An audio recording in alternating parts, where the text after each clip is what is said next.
नमस्कार मित्रांनो, घरोघरी मातीच्या चुली या मालिकेच्या आजच्या भागात आता राहुल ऐश्वर्या यांच्यामध्ये भांडण चाललेलं असतं की तो म्हणत असतो की ऐश्वर्यानेच काहीतरी केलंय आणि ऐश्वर्याने त्या जानकीला अलर्ट केले।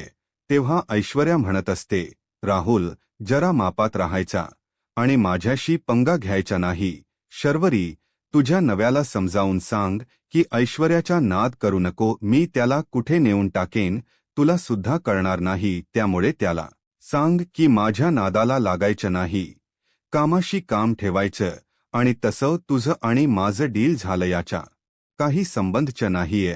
हा कधी कशाला मध्ये करतोय, तुझ्या भाषेत त्याला समजावं। पहिली आणि शेवटची वॉर्निंग देते, मी जर एकमेकांबरोबर जर भांडत राहिलो तर बाहेरच्या लोकांबरोबर कसं लढणार आहोत? आपल्याच एक मत नसेल तर बाहेरच्यांना कसं आपण हरवणार आहोत? त्यामुळे याच्या डोक्यात जे काय आहे ते काढून टाकायला लाव आणि माझ्याबद्दल चांगला विचार करायला लाव। आता जानकीने जेवण गरम केलेलं असतं ऋषिकेशला आणि सुमित्राला जेवायला वाढत असते, तेव्हा ऋषिकेशला खूप खूप काळजी लागून राहिलेली असते। जानकीला म्हणतो, जानकी तू पण बस ना। जानकी म्हणते, नाही नको ऋषिकेश, मी सगळ्यांच्या बरोबर बसेन म्हणते। आई तुम्हाला पण वाढून ना, मी माझा उपास आहे। जानकी, अरे देवा, खरंच मी विसरले, ते जेवण झालं की मी तुम्हाला फराळाच करून देते। सुमित्रा म्हणते, होच्या डोक्यामध्ये सारखं तेच चाललेलं असतं, गाडीचा पाईप कसा फुटला असेल त्याच्या डोक्यातून ते जातच नसतं। आता जानकीला म्हणतो, जानकी काय वाटतं तुला, कस काय फुटला असेल हा पाईप? ती म्हणते, कस आहे ना ऋषिकेश, नाही सांगता येणार मला। जा करून जागेवर उभ्या असलेल्या गाडीला व्यवस्थित गाडी नीट करून आणली आहे, सर्व्हिसिंग झाली आहे। मग या गाडीचा अचानक पाईप कस काय कट होऊ शकतोय, विचार करण्यासारखी गोष्ट आहे। नाग, हा ऋषिकेशच्या डोक्यातला विचार काय जात नसतो। जानकीला सगळ्या प्रश्नांची उत्तर माहिती असतात पण तिला द्यायची नसतात। विचारत होते ना, बाहेर कॅमेरा लावलाय की नाही, काय करतय कळू दे की जरा। आता सुमित्राला शंका आलेली असते, ती म्हणते, कॅमेरे बसूनच घेतो, वाईटावर उठलाय ना, तेही कळेल वाल्याला। ट्रायल म्हणून एक कॅमेरा लावायला लावला होता, त्याने कॅमेरा बसवलाय, बघू आता काही निघते। सीसीटीव्ही फुटेज चेक केलं की कळेल की कोणी काय केले, आणखी घाबरलेली असते। सीसीटीव्ही फुटेजमध्ये ऐश्वर्या पाईप कट करती हे जर का दिसलं तर किती अवघड होऊन बसणार। अगदी घाम फुटलेला असतो की ऐश्वर्या जर पकडली गेली तर प्लनच पचक होऊन जाणार। मग करायचं काय यांनी? ते फुटेज बघायच्या आधी मी काहीतरी करायला हवं। लगेच मोबाईल काढतात आणि ते सीसीटीव्ही फुटेज चेक करण्याचा प्रयत्न करतात। आता अवंतिका सुद्धा घाबरलेली असते आणि जानकी सुद्धा घाबरलेली असते। चेक करणार तेवढ्याच जानकीने फोन हिसकावून घेतलेला असतो ऋषिकेश आणि लगेच फोन हातात ओढून घेते। सुमित म्हणते, काय हे, जेवणाकडे नीट लक्ष द्या, काय ते आपण नंतर बघूया, तुम्ही आधी जेवण करून घ्या बरं, पोटभर जेवा, मध्येच काय लावले? सीसीटीव्ही फुटेज वगैरे बघता येईल ना, ते कुठे? चाल मी बघते, तुम्हाला काय भाडू ते सांगा आणि पोटभर जेवण करून घ्या, मध्ये पाहे त्याच्यामध्ये तो व्हिडिओ असेल, चेक कर बर, मी जरा हात धुवून आलो। जानकी मते, हो बघते मी आणि लगेच तुम्हाला सांगते। स्पष्ट दिसत असते की ऐश्वर्याने ते पाईप कट केलेला आहे।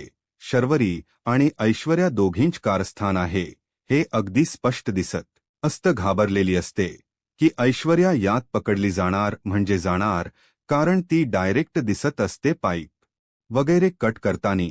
आणि मग काय, ऋषिकेश किंवा सुमित्रा ऐश्वर्याला सोडणार नाही। तसही ऋषिकेशला ऐश्वर्यावर अजूनही विश्वास नसतो आणि आता हे बघितल्यावर वरत ऐश्वर्याला घरात सुद्धा ठेवणार नाही। ऋषिकेश इतकी वाईट अवस्था होईल, जरी जवळ उभी असली तरी पक्कड ऐश्वर्याच्या हातात आहे, त्याच्यामुळे काही झालं तरी ऐश्वर्यावरच ब्लेम करणार म्हणते। आता काय करू, सगळं ऐश्वर्याला महागात पडणार आहे। ऋषिकेश आलेला असतो हात धुवून, बघितलाय काय व्हिडिओ? जानकी इतकी घाबरलेली असते। आता ऐश्वर्या, शर्वरी आणि राहुल तिघांमध्ये भांडणही चाललेलं असतं। यांना एकत्र प्लॅनिंगही करायचं असतं. शर्वरी हुशार असते, राहुलला म्हणते. तूही गप्प बस. ऐश्वर्याला म्हणते. तू पण गप्प बस, शांत डोक्याने. आपण सगळं करण्याचा प्रयत्न करूया. राहुल आपल्यात काहीच बोलणार नाही. डोंट वरी, माझा शब्द आहे. तो आपल्यात नाही. नाक खोपसणार म्हणते. राहुल प्लीज मध्ये बोलू नका, जरा वेळ शांत रहा, आम्हाला करू दे. प्लॅनिंग. एकदम गप्प उभा राहायचं. राहुलला इतका राग आलेला असतो की ही शर्वरी मला कंट्रोल करतीये. ऐश्वर्या पुढे काय प्लॅन आहे तुझा आता? तू मला सांग काय करायचंय ना. त्याआधी शर्वरी एक सजेशन देते की जानकीला मारण्याचे जे काही प्लॅन आहे ना ते खड्ड्यात घेऊन जाऊ शकत आपल्याला ना कुठेच राहणार नाही. इकडच ना तिकडच डायरेक्ट खड्ड्यात. कळत्य का तुला? जानकीच्या नादाला लागलं म्हणजे खड्ड्यात पडणं. याआधी सुद्धा एका खुनाच्या आरोपातून तुझी सुटका झाली, कारण ती सेल्फ डिफेन्सची केस होती म्हणून. तो अगदी अलगद सुटली सगळ्या याच्यातून. आता मात्र तू काही सुटू शकत नाही. आणि वारंवार स्वतःला वाचवण्यासाठी खून करणं इतकं मूर्ख सुद्धा जज साहेब नाहीये किंवा कोर्ट नाहीये. प्रत्येक वेळेलाच तू सुटशील असं नाहीये शर्वरी, कळत्य का तुलाच? या प्रकरणात अडकलो तर एक तर फाशी होईल किंवा जन्मठेप होईल.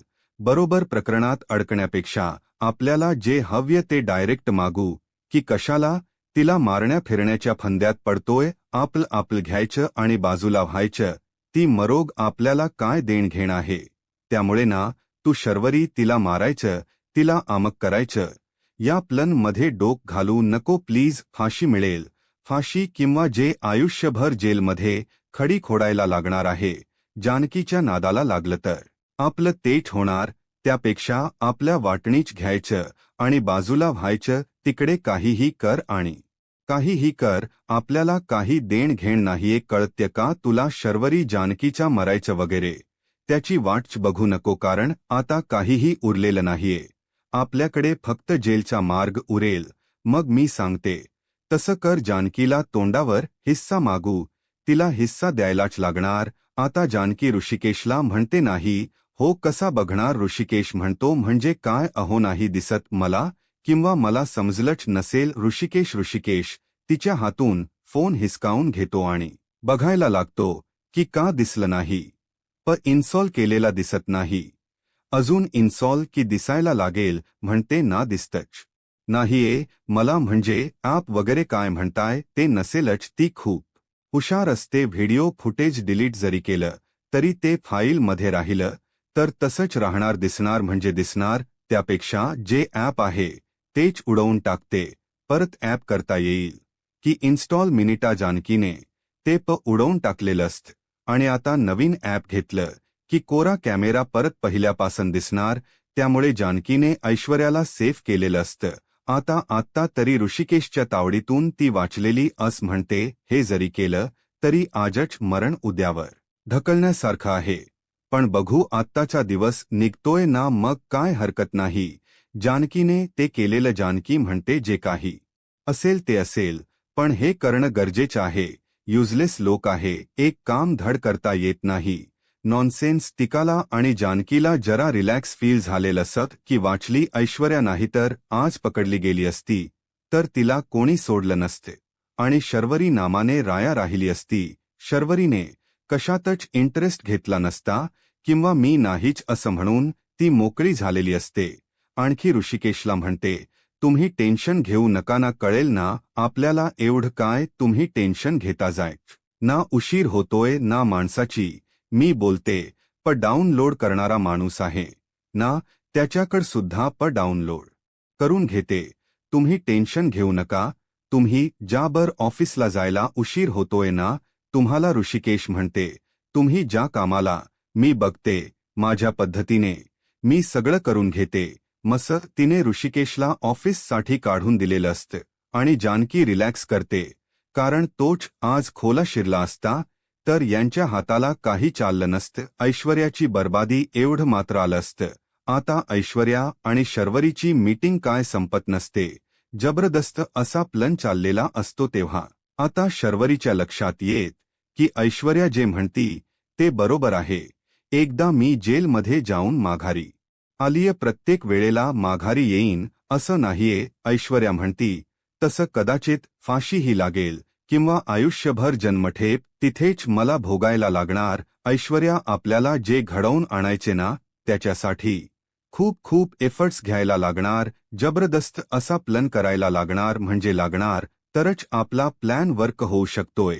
तुला कळतंय का? ऐश्वर्या म्हणते. सगळं कळत्य. राहुलला हे अजिबात आवडलेलं नसतं की ऐश्वर्याच्या समोर राहुलला शांत केलेलं असतं. एकदम शांत बसायचं. आम्ही काय बोलतो ते फक्त ऐक म्हणते ऐश्वर्या. तुला काय करायचं आहे ते कर, मी तुला जॉईन करते. तू म्हणशील तसं आपण करूया. ऐश्वर्या म्हणते, ठीक आहे ना, मी सांगते तुला कसं आणि काय करायचं. आता तिथून निघून गेलेली असते आणि आता लगेच हा राहुल बडबडायला लागतो. करतेस तू या वाईच्या नादाला लागती ना, चूक करती. स्वतःच्या पायावर धोंडा पाडून घेतीये. विश्वास ठेवू नको प्लीज. राहुल शर्वरी आहे, ती चूक करते. ती विस्तारण्याचा कॉन्फिडन्स सुद्धा ठेवते. कळत्य का? राहुल म्हणतो, हो ना, तुझ्या या ओव्हर कॉन्फिडन्स कंटाळा आलाय, भीती वाटायला लागली आहे. जेवढे पैसे तेवढे घेऊन निघून जाऊ की कशाला अजून लालच करती. आणि लालच करत बसलो तर हाताला काहीच येणार नाही आणि आपण जर पकडल गेलो ना तर खूप खूप अवघड होऊन बसणार आहे. त्यामुळे शर्वरी, या सगळ्या गोष्टींचा नाद सोडून दे आणि इथून कसं पळून जायचं त्याच्याकडे लक्ष देतो. या बायका खूप डेंजर आहे, यांच्या नादाला लागणं फार अवघड आहे. नको यांच्या नादाला लागू. या अडकवतीन म्हणजे अडकवतीन शब्द आहे. माझा शर्वरी राहुलवर जराही विश्वास ठेवत नसते आणि ती कॉन्फिडन्समध्ये असते. ते कितीला माहिती, मी 2 खून केले तरी सुद्धा अगदी व्यवस्थित बाहेर पडले. तर या 3 बायका काय इतक्यात मी हडल करेल गप्प बसणारत नाही. यांच्याकडे पुरावे नाहीत ना, म्हणून त्या गप्प बसल्या. शर म्हणते, ठीक आहे ना रे, किती वेळा तेच ते सांगतोय माहिती. मला नको सांगू. यासारखं ऐकतीस इतक्या वेळा सांगून, हजारदा सांगून झालंय. श्री म्हणते, अजून लाख वेळा सांग, मी तुझं ऐकणार नाही म्हणजे नाही. मला जे करायचं ना राहुल, मी तेच करणार. राहुल 2 खून करून निर्धास्त उभी दिसतीये ना, मी अजून कशाला घाबरती. मी कशालाही घाबरत नसते. सगळ्या याच्यातून अगदी व्यवस्थित अलगत बाहेर पडते. त्यामुळे डोंट वरी राहुल, हे सुद्धा मी सहज पचवेन आणि सगळं काम करून नामनिराळी होणार, यात काही शंकाच नाही. अजिबात घाबरू नको रे. गोष्ट आहे ना पक्की, लक्षात ठेवा राहुल. या शर्वरीच कोणी काहीही बिघडू शकत नाहीये. मनातल्या मनात म्हणत असतो, शर्वरी, तू जर माझं ऐकलं नाही तर तुला नक्की या सगळ्याचा पश्चाताप होणार, यात काही शंकाच नाहीये. ऐश्वर्या बाहेर आलेली असते हॉलमध्ये आणि जानकीला म्हणते, मला फार महत्वाचं बोलायचं आहे तुझ्याशी. जरा मला 5 मिनिट वेळ. म्हणते, बोल की काय बोलायचंय. माझी रूम जरा रिनोव्हेट करायची, त्यासाठी पैसा लागणार आणि मला हवी तशी करायची म्हटल्यावर जास्तीच पैसा लागणार. मग काय, पैसे लागतील ना, मग तेच मागायला आली तुझ्याकडे. मी 30 लाख लागतील एका रूमला. 35 लाख हो. लक्झरियस रूम करायची म्हटल्यावर 35 लाख काहीच नाहीये. तरी पण मी तुला कमी सांगितले. आता 35 लाख ऐकल्यावर सुमित्रा, जानकी सगळ्यांनाच धक्का बसलेला असतो. ऐश्वर्याने 35 लाखांची मागणी केली. तुझी रूम करायची ना फक्त, की घर करायचं आपल्याला? घर तर छान आहे सगळं, घराला काही सजावट काहीही करायची गरज नाहीये. 35 लाखात एक रूम करायची? घर हो, लागतात म्हणल्यावर लागतात. डिश वॉशर सुद्धा घ्यायचं आहे. भांडी घासायचा कंटाळा येतो, त्यामुळे मी काय घासत बसणार नाहीये. थंडी म्हणल्यावर काय थंड पाण्यात आत घालून भांडी धुवायची का? नाही जमणार नाही. डिश वॉशर घेणार म्हणजे घेणार, मी भांडी वगैरे धुत बसणार नाहीये. मला 35 लाख हवेत म्हणजे हवेचे. मला काय माहित नाहीये त्यांच्या काम हलकच होणार ना काय? अवंती, का बरोबर आहे ना? जानकी म्हणते, तुझं बघ ना, सगळ्यांच्या कामाचा कशाला विचार करती? ऐश्वर्या, वाटत नाही डिश वॉशर गरजेचं आहे? अगं जानकी, तुला काय वाटतं त्याशी घेणंच नाहीये. मला वाटतं ना गरजेचं आहे म्हणल्यावर गरजेचं आहे. आणि मला ते बसवायचं म्हणल्यावर बसवायचं कित्येक वर्ष झालं. तशीच 1 मिनिट सुद्धा बसाव वाटत नाही. काय रूम ती बोरिंग मला आता नाही. मला तर रूम मध्ये बसव वाटत नाहीये. जानकी म्हणते, तुझी रूम किती घाण झाली ना बघतेस. मी चल आता या तिघीही रूम मध्ये आलेले असतात. ऐश्वर्या म्हणते, बघ की माझी रूम बघ. जानकी म्हणते, तुझी रूम खूप छान आहे. रेनोवेट करायची काही गरज नाहीये. खूप छान अवस्था आहे रूमची. कशाला उगाच एवढा पैसा घालते. छान व्यवस्थित सगळं काही छान दिसते रूम. ऐश्वर्या मात्र जानकीने ऐश्वर्याच्या मुस्कटात दिलेली असते आणि सगळ्यांनाच धक्का बसतो की जानकीने हे काय केले. म्हणते, तू केवढी मोठी चूक केली. माझ्या अंगाला हात लावून, माझ्या कानाखाली देऊन. तुला कळत नाहीये जानकी. आता तुला बघ काय काय भोगायला लावते मी. तू ऐश्वर्याला मारलंय ना. आता ऐश्वर्या तुझी काय हालत करते ना जानकी. तू बघच परिणाम तुला भोगायला लागणार म्हणजे लागणार. जानकी, तू आता बघतच रहा. आतापर्यंत नीट समजावून सांगत होते ना. आता नीट समजावून फेम जाऊन काहीच नाही. आता मला जे हवंय ते आणि अगदी तसंच करणार. तर जानकी, मी ना तुला तोंडावर सांगून टाकते, हिस्सा मी तुला घेऊन दाखवणार म्हणजे दाखवणारा. शर्वरीला फार आनंद मिळत असतो, कारण शर्वरीने ज्यासाठी ऐश्वर्याला या प्लन मध्ये आणले, बरोबर ऐश्वर्याने ते प्लॅन सुरू केलेला असतो. आणि आता शर्वरीला असं वाटत की खरंच मला सगळं मिळेल आणि मी इथून फरार होणार. सगळ्यांना दाखवणार की तू स्वार्थी आहेस आणि नानांना सुद्धा. तूच आता ऐश्वर्याने एकतर कानाखाली खाल्लेली असते, आता पिसाळल्यासारखी झालेली असते. ऐश्वर्या म्हणते, जानकी, माझं चॅलेंज आहे आणि तू काय आहेस हे सगळ्यांना दाखवणार म्हणजे मी दाखवणारच.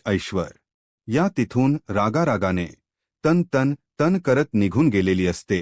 आता सुमित्रा, अवंतिका आणि जानकी खाली माना घातलेली असतात आणि खूप त्यांना टेन्शन आलेलं असत की पुढे काय होणार. हसं असते तिला. हा भांडण, हा ड्रामा सगळा काही आवडत असतो.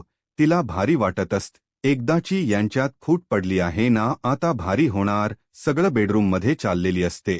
ती म्हणते, चुकीचं केलंस, तिला मारलंस ना, तू चूक केली. आता बघ ती कशी चेवताळेल. आणि शर्वरी बेडरूम मध्ये निघून जाते. तर म्हणते, आणखी एक गोष्ट सांगू का. रोज अशा गोष्टींवरनं वाद घालण्यापेक्षा सगळ्यांचे शत्रू तू रोज बनत जाशील आणि अशा गोष्टींचा काय उपयोग. एकत्र राहणार त्यापेक्षा तू सगळ्यांना जे काही लागत ते देऊन टाक द्या त्याला आणि तू मोकळी होऊची इच्छा काय ती विसरून जाऊ आणि सगळ्यांना ज्याच त्यास देऊन टाकू आणि मोकळं होऊ. माझं असंच म्हणणं आहे. जानकी, तुला काय वाटतंय त्याच्यावर कर, अस सुमित्रा सांगते आणि रडत रडत तिच्या बेडरूममध्ये ती निघून गेलेली असते. जानकी म्हणते, आई, माझ ऐकून तरी घ्या आता. मात्र सुमित्रा ऐकत नाही आणि सुमित्रा डायरेक्ट तिच्या बेडरूममध्ये जाते. ती फार दुखावलेली असते. राहुल तो गेम खेळत असतो. शरू येते आणि त्याची गेम बंद करून टाकते. काय शरू, मी जिंकायला लागलो होतो ना, कशाला ती बंद केलीस. एवढा मोठा राडा झाला, काहीच ऐकायला आल नाही का रे. इथे बसलाय त्या मोबाईलमध्ये काय सॉलिड ड्रामा चालला होता बाहेर. तू यायला पाहिजे होतं. राव गेम खेळतोय, राडा चाललाय बाहेर. त्याची अक्कल नाही का तुला. येऊन बघायचं ते काय लावले. बावळटपणा तुझं. तुला माहिती काय करणार होतो. बायकांची भांडण चालली की भांडा की तुम्ही. मी कशाला यांच्यामध्ये पडू की. आणि ऐश्वर्याचं भांडण मी कशाला माझा वेळ फुकट्यात घालू. मरू दे तिकडेच. कोण ऑफकोर्स ऐश्वर्या जिंकली. असं काय म्हणतोयस तू. ऐश्वर्या जिंकणार होती आणि ती जिंकली. फाडते ती. काय दम आहे यार. तू जानकीची बोलतीच बंद करून टाकते. फार बोलते आणि मग काय समोरच्याची बोलतीच बंद करते रे. ती खरंच सॉलिड आहे. होतील तेव्हा बघूच आपण. तू बाहेर यायला हवं होतं. सॉलिड भांडण मिस केलीस तू. या राहुलच लक्ष नसत हा गेम खेळत असतो. म्हणते, ठीक आहे ना, तू हा गेम खेळ, पण माझ्या डोक्यात जो दुसरा चाललाय ना त्यामध्ये ऐश्वर्याच हुकमाच्या एक का असणार. काहीही झालं तरी ऐश्वर्याला मी काय सोडत नसते. जानकी, अवंतिका आलेली असतात रूममध्ये. ये जानकी पटकन दार लावते आणि अवंतिकाला टेन्शन आलेल असं जे काय खाली बघितल त्याच्यावर म्हणते, वहिनी, त्या ऐश्वर्याला मानायला पाहिजे, काय भांडत होती ती सॉलिड. एक क्षण असं वाटलं की ती खरंच हिस्सा मागती की काय. सॉलिड ऐश्वर्याना खरंच कमाल. या वहिनी खरंच तिला हिस्सा हवाय म्हणूनच एवढी तावातावात भांडती. ती काय भांडती. ती ऐश्वर्याच वागणं खरं वाटलं. हो वहिनी, खरंच वाटलं मला तिच्या वाग मी वणला सुद्धा. ऐश्वर्याच वागणं खरंच वाटलं असणार आहे. प्लॅनचा भाग घेत तुला माहीत असून सुद्धा ऐश्वर्याच वागणं तुला खरं खुरं वाटलं. बरोबर ना. अवंतिका प्लन सक्सेस होतोय, कळते का तुला. अवंतिका प्लन तर करतोय खरं वहिनी, पण करायला जायचो एक आणि व्हायचं काहीतरी भलतंच. असं व्हायला नको वहिनी. मी काय सांगते लक्षात येत्य का वहिनी. अवंतिका रिलॅक्स, तसं काही होणार नाही. आपण ठरवलं तसं छान आणि व्यवस्थितच होणार आहे. पॉझिटिव्ह राहायलाच लागणार. काही झालं तरी घराचे हिस्से नाही होऊ देणार आहे. डोंट वरी. माणसांनी किती जरी प्रयत्न केले तरी ती मी त्यांना यशस्वी होऊ देत नसते. हे प्रयत्न मी हाणून पाडणार म्हणजे पाडणारच. हा भाग तर इथेच संपतोय. पुढच्या भागात काय होणार आहे आपण अगदी थोडक्यात बघायचं. डायनिंग टेबलवर नाश्त्यासाठी थांबलेले असता तेव्हा ऐश्वर्या तिथे येते आणि जानकीला म्हणते, तुला सांगितलं होतं ना, प्रॉपर्टीचे हिस्से कर आणि आम्हाला मोकळं कर. काय ठरवले त्याच्याबद्दल. जे काही ठरलंय ते कालच सांगितले. परत काय सांगणार नसते. मीही करणार नाही, कुणाला काहीही देणार नाही. त्यामुळे तू टेन्शन्स घेऊ नको ऐश्वर्या. मी काय तुला रुपया देत नसते. आता बिचारा ऋषिकेश डायनिंग टेबलवर नाश्त्यासाठी बसलेला असतो आणि त्यांचा हा तमाशा सकाळी सुरू झालेला. परी म्हणते, तू तुझा मुद्दा मागे घेत नाहीये का. म्हणजे तुला आम्हाला काही द्यायचंच नाहीये का. तर आम्ही सुद्धा का माग हटू. आम्हाला सुद्धा आता पाहिजे म्हणजे पाहिजेच. आम्ही आता माघार घेत नसतो म्हणजे नसतो. तोपर्यंत तू आमच ऐकत नाही ना, तोपर्यंत आम्ही सुद्धा माघार घेणार नाही म्हणजे नाही. जान की आम्ही सुद्धा हट्टी आहोत. मरण उपोषणाला बसणार आहोत. काहीही झालं तरी आम्ही खाणार पिणार नाहीच आणि आमच्या मागण्या पूर्ण घेणार म्हणजे घेणार. करून आमच्या मागण्या पूर्ण झाल्याशिवाय आम्ही काय इथून उठत नसतो. सगळ्यात आम्हाला काय झालं ना तर फक्त आणि फक्त जानकी तू जबाबदार असणारे सगळ्याच गोष्टींसाठी. हे सुद्धा लक्षात ठेवा. तू ऐश्वर्या आणि शर्वरी बसलेले असतात उपोषणासाठी मांडी घालून.